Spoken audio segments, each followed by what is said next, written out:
Welcome to Burning Letters podcast, where we hold a space for stories that are often too heavy to carry alone.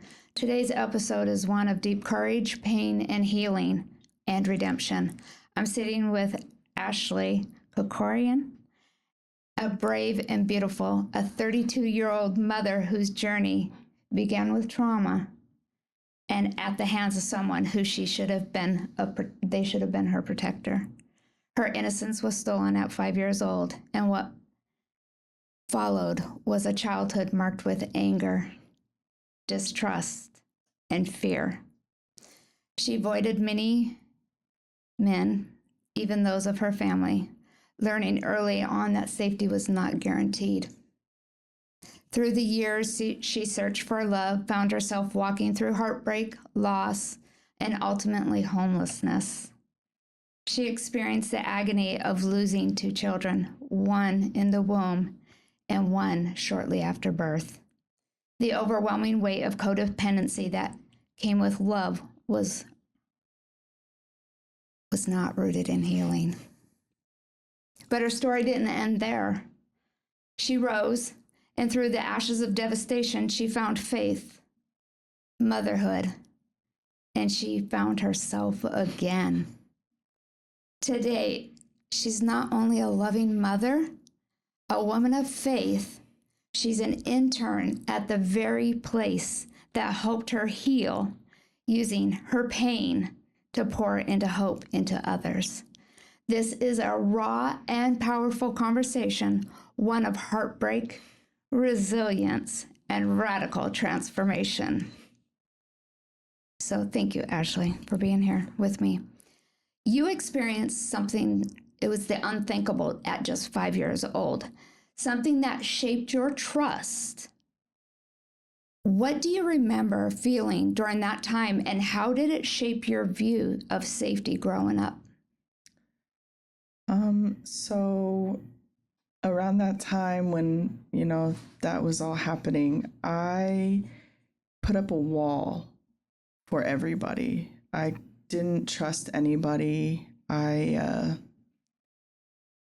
got angry and I switched. I automatically thought because I looked like a girl, I acted like a girl, that's why these things were happening. So I turned myself into a tomboy. I did everything that boys were supposed to do, skateboarding, played with cars, trucks.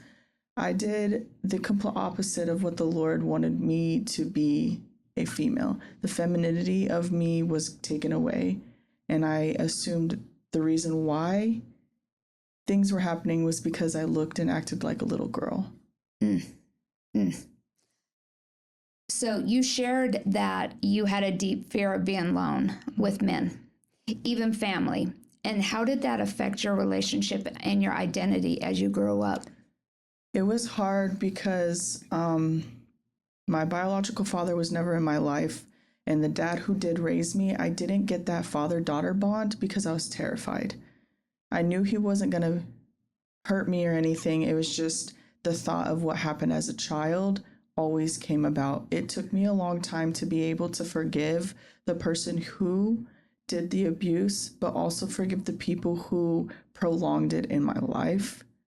And I just was lost and confused. I didn't know what protection was. I didn't know what safety was. I didn't know that men were supposed to love us. I didn't know any of that. When you talk about you didn't know how men were supposed to love us, did you find that in your daughter's dad? I did. We were together for 4 years before addiction hit him.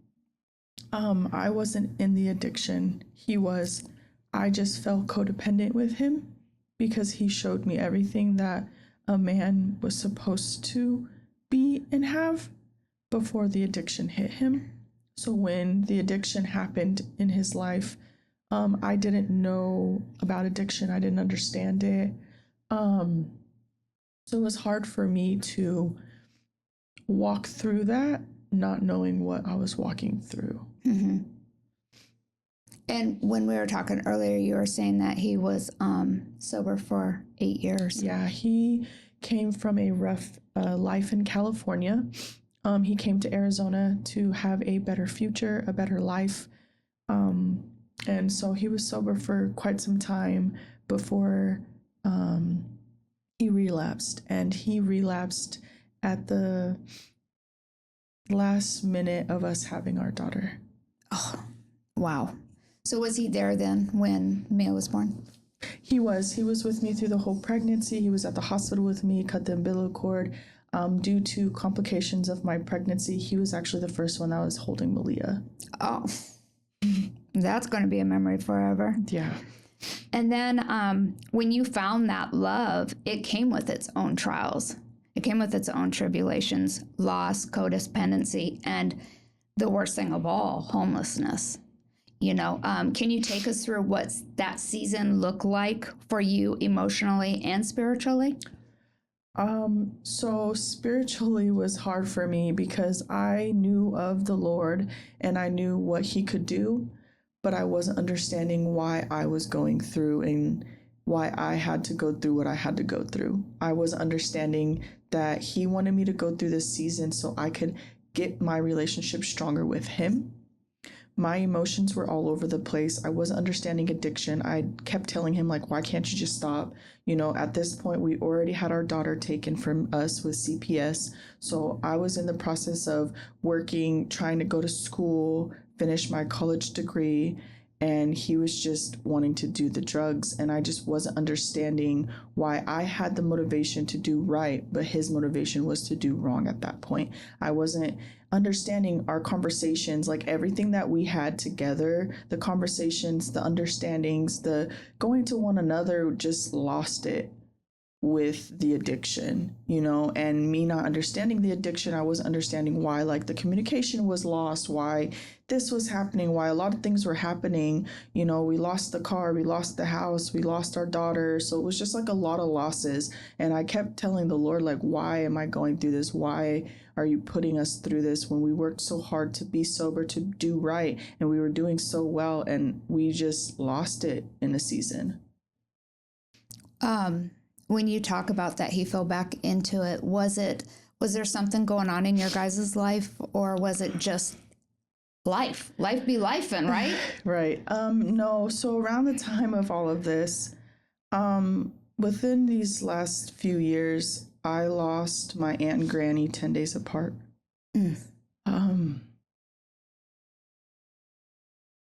Around that time, that was when I lost our first pregnancy, an ectopic pregnancy. Then I lost my grandma Peggy. I lost my Grammy. His brother was murdered, and then his stepdad passed away. So we were going through a lot.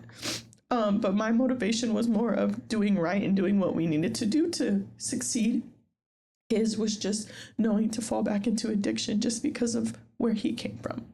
And I was trying to show him that, you know, all these losses are okay, but we needed to do what was right, you know, and kept pressing through. But like I said, not understanding addiction and not understanding, you know, that kind of stuff really put a damper on our understandings with each other.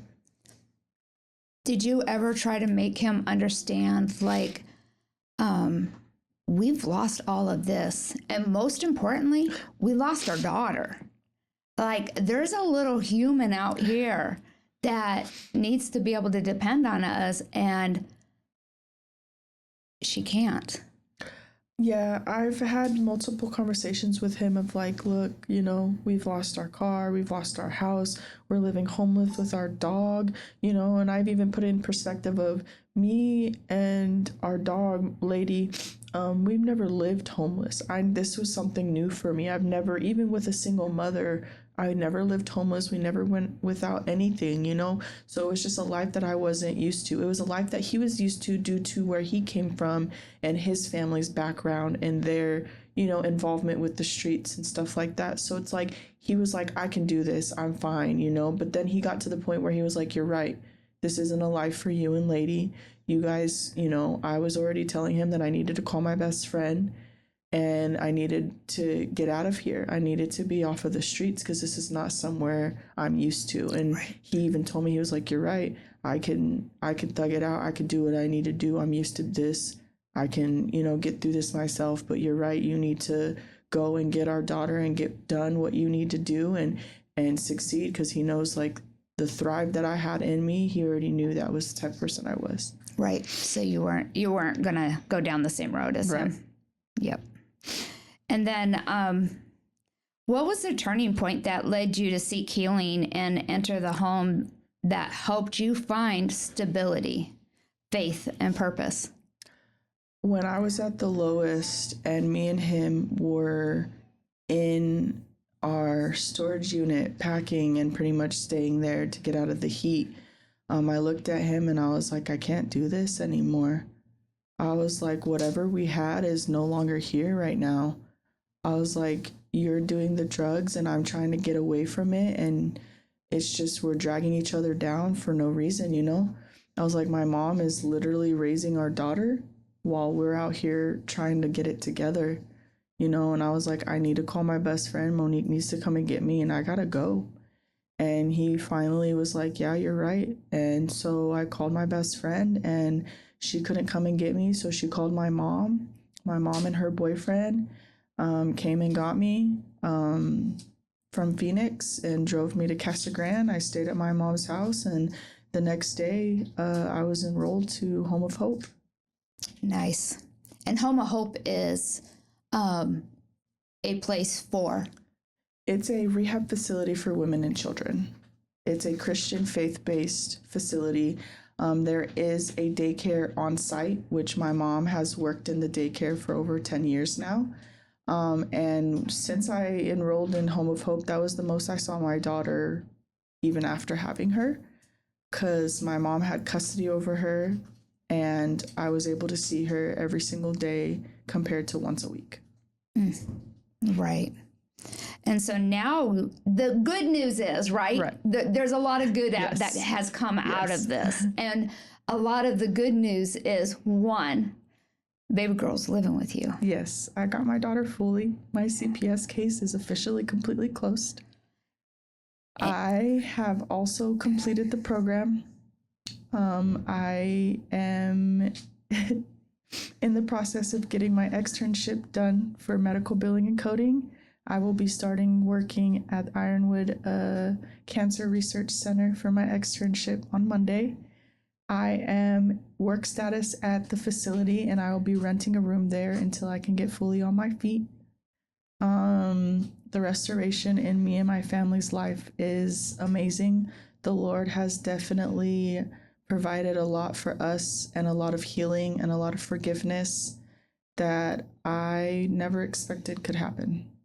Exactly it. So then my question to you would be, now that you're interning in the exact same home that actually they helped you rebuild your life, does it mean that you will be walking other women through this very same journey that you just walked through? Yes, this actually gives me the opportunity to speak to the other sisters at the home and let them know the accomplishment that the Lord has helped me through this last year, and show them that as long as you put forth the effort and you're being obedient to what the Lord is wanting you to do, He will open every door that you thought was closed. Every door that He opened for me, I thought was closed for good. And He's opening more doors and having me more successful than I thought I was ever going to be able to in the last year. Well, I've been blessed because I've got to watch your journey for the last year and a half. And I got to watch your baby girl grow up, and I've got to see the journey of, your mom going through it and stuff like that, and meeting you. And, I'm not going to lie, when I saw you today, I was like, Ashley looks fantastic, so that's a beautiful thing. If you could say one thing to the girl that you were, the 5-year-old who carried so much pain, what would you tell her today? Baby girl, you're all right. You'll get through it. The Lord is there no matter what. He's not going to let you fall and not be able to bring you back up. He will be there forever. Amen to that, right? Mm-hmm. That is for sure. exactly it. I kind of shared with you that we share a lot of the same. And so your story is very powerful. Your story is very, my heart is right there with yours. I am so proud of you. I'm so happy for you. I was going to end it there, but I want you to share with me again what you shared earlier tonight or earlier today when you said we're outside talking in the parking lot, and you actually said all of the great things that you are going through right now, which means you entered the home, you graduated, and go from there. So I graduated. I was able to finish college. My CPS case is closed. Restoration with my family. I'm starting my externship. Within a month, I'll be completely done with the program and my college. I will have my program graduation in September and college graduation either in October or in December. So within this last year, I have accomplished everything that I said I was going to. So if there's a woman out there listening right now, or somebody who has a family member out there listening, what would you tell them that is walking in your shoes right now? Get help. Seek help. The Lord is wanting you to reach out and get what you need to get. Home of Hope is a very, very good place, and you are able to have your children with you at the Home of Hope. Even for the men out there, there are men's centers in Tucson and in Phoenix that are tremendous.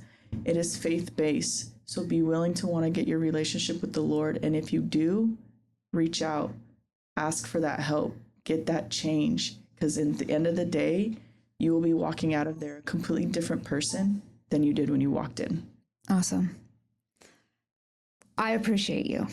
Please know that I appreciate you, and I cannot wait to continue to watch your walk in life and through your journey, because I think it's going to be super important for others to see this and to hear your story. I believe that you are going to continue to change lives. You're going to change not only women's lives, I believe that you will change men's lives too, because a lot of them need the help, but they don't know that they can step out and get that help. So I just really want to say thank you to everybody who's listening to today's episode. I want to thank you, Ashley, for your honesty, your vulnerability, and for reminding us that healing is not always neat, but it is possible.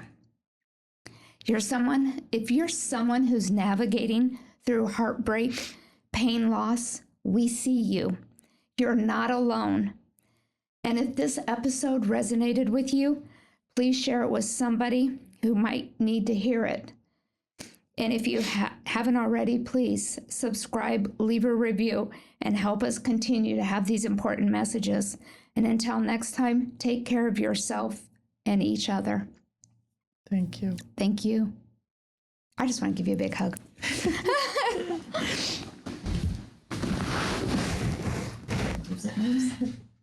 Thank you. Thank you. You got such a powerful story, and I'm so glad. I'm glad that you're in my life. I'm glad that your mom's brought you here and everything. So, are you crying? Yeah. I've been crying on and on. Yeah. Cut. All right, cut. All right. Wow. Girl. I know you, but I'm so proud of you. I know you now. So, Honest tears. I can't stop them. so our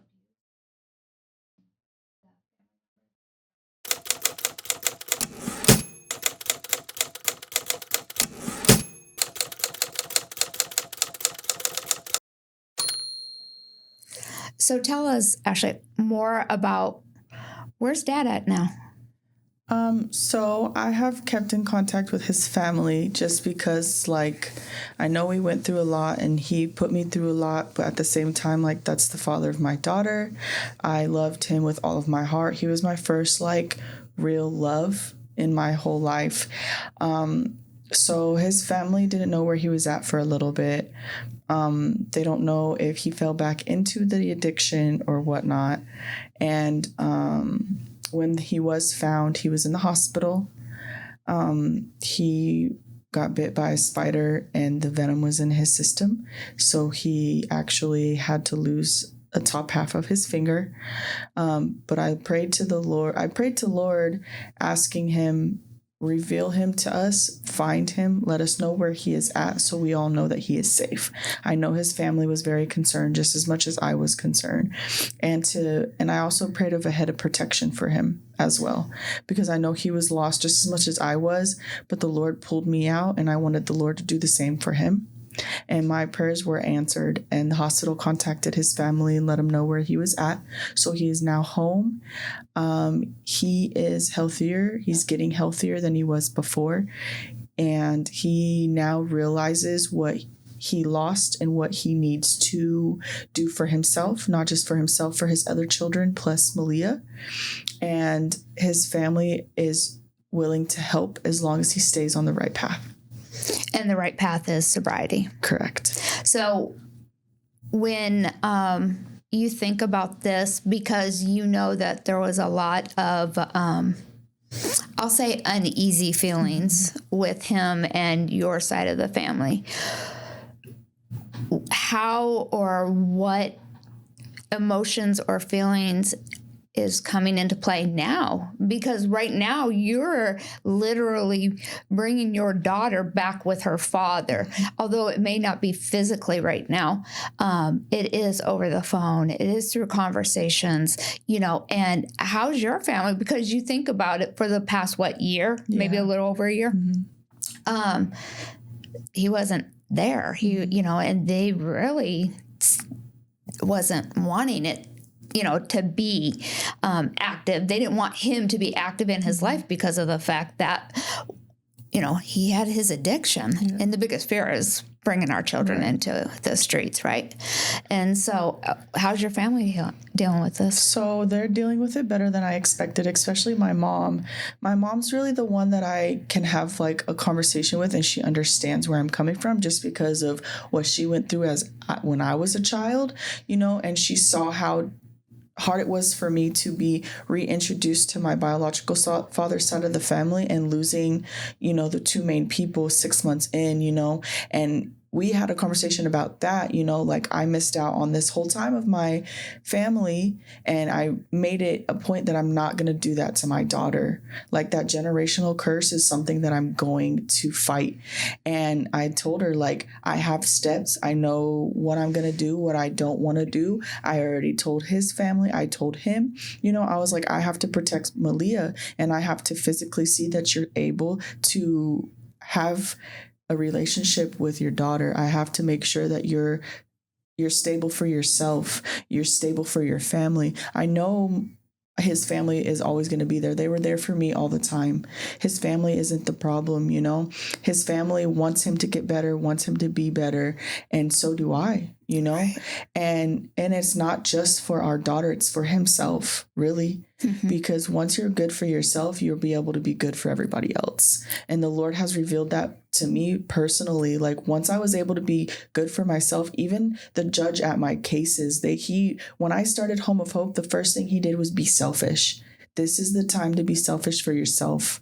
This is the time to take a step back and realize what Ashley needs, what Ashley is wanting, Ashley's desires and hopes and dreams. And once you figure that out, you'll be able to be the mother and the independent person that everyone knows that I could be. Right. And once I was able to do that, that was when the Lord was like, here, this is what you have worked so hard for. This is what your hopes and dreams are. This is what your desires are. And that's just something that I want to show him is once you figure out what you want, your dreams, your ambitions, your everything that you're wanting in your life for yourself, once you do that, everything else comes into play, your family, your kids, your life, Mm-hmm.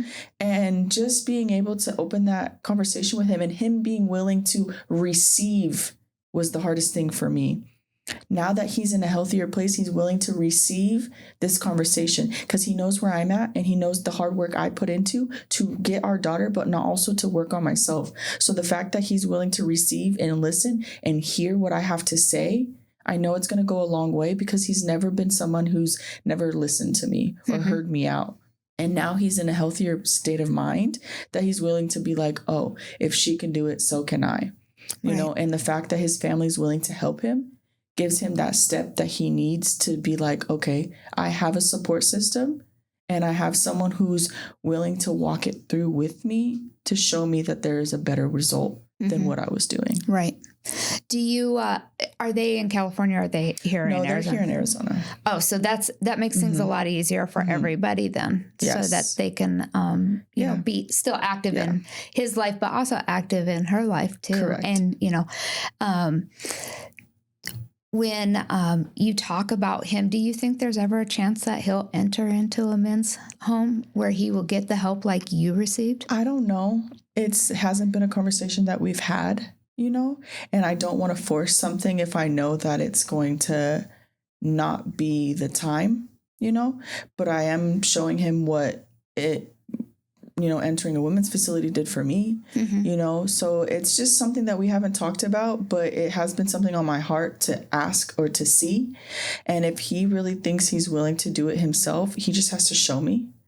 And, you know, baby steps is really what it is. Like I told him, I was like, baby steps is something that you can do that will later on gradually into the bigger steps that needs to happen, you know, and I'm going to keep in contact with him and his family because that's Malia's family. That's her other half, regardless of the trials and tribulations that we all went through within this year. You know, his family understood what I did. They don't hate my mom for what they did. They knew that she protected Malia. They knew that she protected me, and they understood why I had to get out and why I entered this program, and they're proud of me. They all have been telling me that they're proud of me. So the fact that they realized what we needed to do was something that needed to be done, now they're just wanting to have that relationship with her and letting me know that it's safe, that it's okay. Right. When you were going through the program, was there ever a time where you thought or wanted just to be like, this isn't for me? You know, this is my baby's dad. This is where my heart is. This is where I want to be. Although you knew his addiction, you knew what it was going through, but you felt like, this is my heart. This is where I want to be. This is who I want to be around. You know, do you find yourself, or did you ever find yourself? I know that you're now through the program, which is a wonderful thing. So obviously the mind definitely, if that was the case, ever played into a role. Did you ever just want to walk away? There was one time that I did want to walk away, but it had nothing to do with Michael. My daughter was sick. She was in the hospital, and she had pneumonia, ear infections. They weren't going to let me be at the hospital with her and whatnot. And I wanted to walk out just because I wanted to be with my daughter. But being in the program, I knew why I went to the program, and I knew the mindset that I needed to change. My heart has always been with Michael, you know, and it has always been, that's where I felt comfortable. That was where I felt like that was where I was supposed to be at. But the season was not for us. We needed to find our own personal identities without each other. Our independencies that we had messed up once we got together. And the Lord revealed that to me while in the program, telling me I'm here to do what I needed to do, and the Lord's going to take care of Michael and do what he needs to do for Michael. And I knew I could care for him, but I couldn't carry it. Right. So I had to give it to the Lord and let the Lord handle what he needed to handle with him. Do you ever think that there's a chance of you two being together, or are you guys just going to co-parent? Right now, I'm not sure, just because I'm still trying to figure out everything. I'm letting the Lord tell me what he wants best for me and Malia and Michael. If it is, like I always told Michael, if the Lord wants it to be, it will be. If the Lord wants us to be co-parenting and be best friends, then that's what it's going to be, because we were best friends before we were in a relationship and we always got along. We never fought. We never nothing. We went really well together, but the season came where the Lord put that, the enemy came in and messed it all up. And now we're just refining ourselves. And once we refine ourselves and we allow the Lord to be the center of the focus for both of us, then that will let us know what is going to be and what it's not. So ultimately, you would love for him to really find God and serve under God. Yes. That is, and then have that faith base. Yes. And that's something that's really heavy on my heart, because once I found the Lord and I allowed the Lord to be the center of my focus and I was obedient and I did everything and I served for the Lord, that was when my life changed. And I know Michael can do it. He knows of the Lord, but his faith in the Lord isn't as strong as it could be. And I know once that faith of his to believe everything happens for a reason and it's a lesson learned, it's either a blessing or a lesson. And both of the things, all the things that we've gone through was a blessing, but it was also a lesson. And now that we know what we need to do and not to do, it's our chance to press into the Lord even harder now for him to tell us our next move and to be obedient. Mm-hmm. Do you guys FaceTime, or has he got to see the baby? He has not gone to see Malia in a few months. I'm working up to that. That's something that I am wanting to do for him and his family. I've messaged his sisters, his mom, and I let them know I'll send them pictures and videos, but I haven't FaceTimed them yet. That's my next step. Like, I have steps that me and the Lord have conversated, and he's let me know, like, these are good steps to take, slowly but surely work your way up to actually physically seeing them. Right. Boundaries, right? Right. And I set boundaries with them and him, and they're respecting it because they saw how far I've came and how much work I've put into it. So they're okay with it. And they're willing to do whatever I'm wanting to get done. So if you could tell somebody, like, what were some of the boundaries that you went through? What were some of the boundaries that you decided these are must-be's? There is no, I'm not going to give on this. Like, because, like I always say I got boundaries, but I know that there's some boundaries that I'm just like, hey, if it happens, it happens. Yeah. But I have dead drop boundaries that are like, these boundaries cannot be crossed. These are boundaries that you just cannot touch. Mm-hmm. And so, like, what were some of your boundaries? What were some of yours that are just like absolutely nuts? Mainly it was just the sobriety. His addiction has to be out. I can't chance that again. That's really what it is, and his family's never been, like that. So it's like, it's just knowing the boundaries and knowing that there are these things. Like, sobriety is the biggest thing for me right now. There's nothing else that is really like a boundaries, and then allowing me to feel comfortable enough to bring Malia, and knowing that the place that I'm bringing her is safe, secure, and we're both okay. Right. Those are really like the main boundaries that I really laid down for him, specifically, more or less him than his family. But they understand why I'm setting boundaries for him, and they are okay with it because they wanted me to leave him in Tucson when we were in Tucson. Wow. Like, they wanted me to leave him to come stay with them so I could get Malia back. They wanted me to leave Michael quite a few times, and I just couldn't do it. I couldn't do it.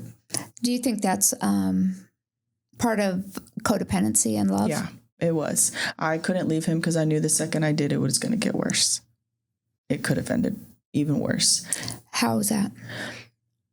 Me and him were really dependent on each other, and we were each other's rock. So I know I was more of the headstrong in the relationship. He was more of the physically strong in the relationship.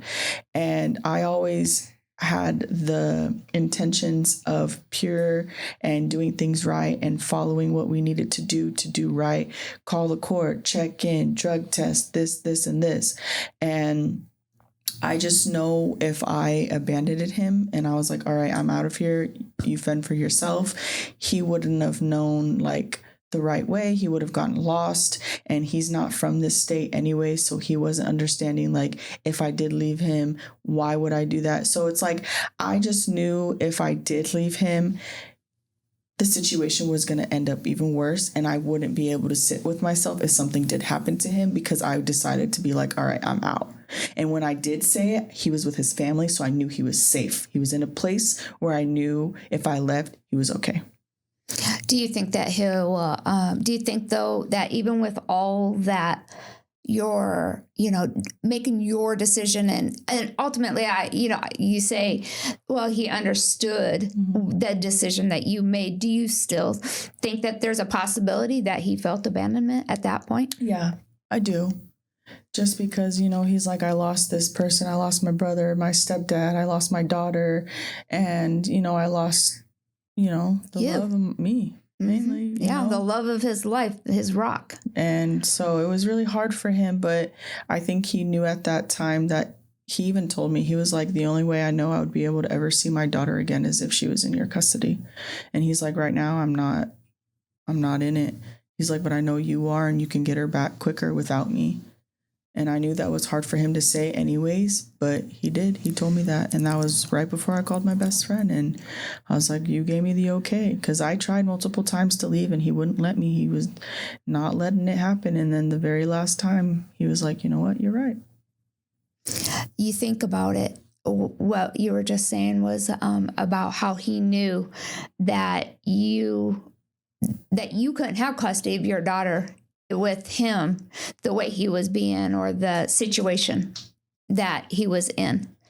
And that, that to me, when you say that, it kind of like warms my heart a little bit, because it was really, truly probably a moment for him where he was just like, this is love. Mm-hmm. Like, this is the love of my life. And I'm telling her, leave, go. Mm-hmm. You have to do what's best, not for us, but for you. Yeah. You had to be the mother, because, in our conversations, how old were you when you finally met your father? I was 27, 28. And you are absolutely against your daughter not knowing her father, because you know how that felt to not know your dad as a young woman. And I'm a daddy's girl, so I grew up loving me some daddy. You know, my dad was my world. Yeah. And so I just can't imagine, like, I sit here and I'm listening and I'm like, you got this beautiful 2-year-old little baby girl who's going to get to know and grow up and be around her dad and his family, where that's something that you didn't get. Yeah. But so that's a generational curse right there. So like your story actually breaks a lot of generational curses, and I'm just like your story is so much. There's a lot of depth to it. And, I think about it and I'm just like listening to you and thinking about him and, just as a man and what he's gone through. And, you think even the 2-3 weeks that he was in the hospital, he was by himself. He was in his own head and he had to deal with that. Yeah. And that, probably truly could have been a lifesaver. It could have been what made him decide that, hey, I need sobriety, because whatever he was doing before that obviously wasn't working. Yeah. And I kept in contact with his family. I let him know how the program was going. I let him know I completed. I let him know when I was in reentry. I let him know about my college. I let him know, like, hey, I'm getting this job at this cancer center, so I've let them know, so then they could be like, hey, like Ashley's doing this, and this. And she has Malia, so he can be like, oh, wow, she's really did what she said she was going to do. And now the Lord's giving me the opportunity to partake in that and to be a part of it, either together or not. But at least I know I could be with my daughter, because Malia is his only daughter. Oh, does he have other kids? He has 4 boys and Malia is his last and his only daughter. I tell you? Because I'm telling you, there ain't nothing like a daddy's love for a little girl. He was trying to convince that the Lord wasn't going to bless him with another daughter because his first daughter passed away at a young age and he didn't get to meet her and see her. And so that really was heavy on his heart. And every time when we found out we were pregnant, he was like, the Lord's not going to bless me. I missed out on my first daughter. That's just not what the Lord's going to do. And sure enough. So she's a rainbow baby on top of that. And we've always called her our rainbow baby. And the day after we found out we were having a daughter, we saw 2 rainbows in the sky. Get out of here. Get out of here. 2. Was it a double or was it 2? It was a double rainbow. And we even said it driving home, like, look, we're having a whole daughter and we see 2 rainbows. I've never seen 2 rainbows like that, you know? Mm-hmm. And I prayed to have a daughter. Like, I prayed for my daughter. Everything about my daughter, I prayed for. And it shocked him when I came home and I told him we were having a girl. It shocked his family, too. Does boys run in their family? Actually, he's the oldest out of his family, and he has 3 or 4 sisters himself, and he's the only boy and the oldest. So on my side, it's all girls. And then I found out I have 3 younger brothers on my dad's side, and I'm the oldest. So I'm my dad's only daughter and oldest. Wow. And on his side, he's the oldest and the only boy. Wow. Yeah, so it's like a 50-50 there. And then I have all girls on my mom's side. So I'm the oldest of 4 and then the oldest of 3 younger brothers. And then on his side, he's the oldest of all girls on his dad's side. And then his mom only had 2, which was a boy and a girl. Is your dad local? He's in Tucson. And how often do you get to see him? So with the things that we've gone through, my biological father was not the person I thought he was going to be. He still wanted to live the street life and do drugs and stuff like that. That's how him and Michael kind of relapsed together. Oh, so there's a whole different part to that part. Mm-hmm. Wow. So was your... you just stumped me here. So was your dad part of Michael's relapse? I don't want to say he's a part of it, but he could have been the father and the adult that we both needed at that time and tell him no. And especially Michael not knowing anything in Tucson, he could have been like, no, son, like, you're with my daughter. Like, I'm not putting you in this. But instead, he showed him who and where and how. And because he was sober, he did 11 years right before I met him. Oh, wow. And right when I met my biological father's family, he just did 11 years, and he was sober, working, doing everything. But again, he lost his sister. 10 days later, lost his mom, and he's the last one in the Tate family alive, besides my cousins. Wow. So a lot of your loss was on your dad's side. Correct. And did you know them growing up? I did. I knew my aunt and my granny. While I was growing up, I'd stay at their house and stuff. My dad was in and out of prison my whole life. He has a record from 1996. So he was in and out of prison my whole life. That's the reason why he was not in my life. So you really have the will and the drive to know what you don't want. For my daughter, correct. Yeah. Well, for you too. For myself as well, yes. Yeah. But in general, I know what I gone through, and I knew that that was just something that I didn't want for myself, and especially for my daughter, you know. And the fact that her dad is not in and out of prison and he is able and capable of being in her life, I'm not going to stop that. My mom couldn't help it. My dad was in and out of prison. Right. And when she did try to give him the opportunity, he messed it up, and my mom ran and never looked back. And I was old enough to make the decision to reintroduce myself, and he did 11 years. So I was like, okay, maybe he finally, it finally clicked or whatever. But once my aunt and granny passed away, it was downhill from there for him. Wow. When was the last time you saw him? Almost a year ago. I left Tucson and moved in with Michael. We had our own place in Phoenix, and after we moved from Tucson, that was the last time. So it's almost been over a year now. If you could tell your dad anything, what would you tell him?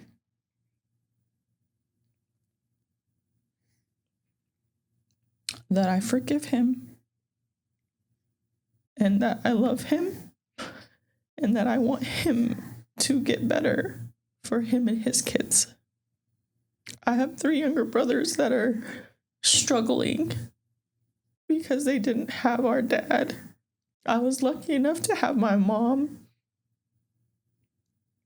I just want him to be in our lives and in our kids' lives.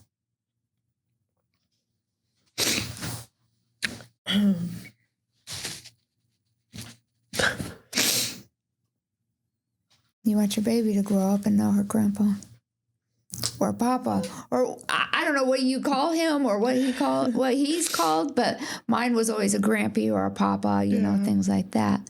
And so, I mean, that's strong. He, you know, how old is he? Do you know? Yeah, my mom and dad are actually not far off. My dad's birthday's in March. My mom's birthday's in April, so they're both 48. Your dad's 48 years old? Mm-hmm. Wow. So they were both young. Yeah, they knew each other in high school. My mom was actually friends with my Aunt Keisha, and that's how they met. They all went to the same high school, and then we all ended up living in the same apartment complex. So I grew up with my aunt, my granny, but my dad still, you know, was still in the streets and stuff at that age, you know. So I really never knew of my dad, but I knew my aunt and my granny. Mm-hmm. Wow. Yeah. Wow. So Tucson is not the place for you. No. And I always said that. And I always testified like I'm never going to move back to Tucson. And the one time I tried it as an adult, a lot happened in Tucson. And now I'm not going to go back. Mm-hmm. Right. Phoenix is really where it's at for me. Where your heart is. Yeah. And I'm staying in Casa Grande I lived in Casa Grande for a few years, and I'm living there right now just to see what the Lord has for me. But in my heart, it's just not where I'm going to live and be at. And my mom knows it. Everyone knows it. Like they know like Phoenix or, you know, and right now I'm just trying to see where my next location is going to be, because there's different towns in Phoenix, Mesa, Tempe, Gilbert, you know, where my job's at's in Gilbert, and I know it's really pretty out there. So, and it's close to mom, so right? If I need to, she knows Casa Grande's not my home. Right. It's just a season for me to find myself even further. Exactly. So now with the Home of Hope, you will continue living there, mm-hmm. and you'll is it that you will pay rent, or how does that work? Yes, I'm work status, so I will be able to live there 6 months or however long, and I'll be paying rent there for like a little studio room. There you go. Yeah. So now you have the stability and the safety for you and your daughter. And my mom works there, and the daycare is on the premises, so I don't have to figure out daycare. It's right outside my door, and if I come home late from work, my mom will just take her home, and I go pick her up from my mom's house and bring her home. And so things are good right now. Things are really, really good. I'm blessed. I'm blessed. What a year has done for you. Yeah. That's what I can say. Yeah. All right.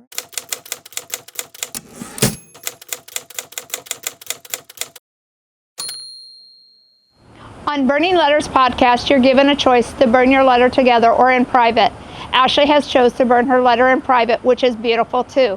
This moment is for you, Ashley, your healing, your release, your peace. Trust that the fire knows what to do with your words, your pain, your story. You don't need an audience for your freedom. So as the flames rise, let them carry it away, what no longer serves you. And remember, you are lighter, you are freer, and this chapter is already behind you. So until next time, let it hurt, let it heal, and let it burn.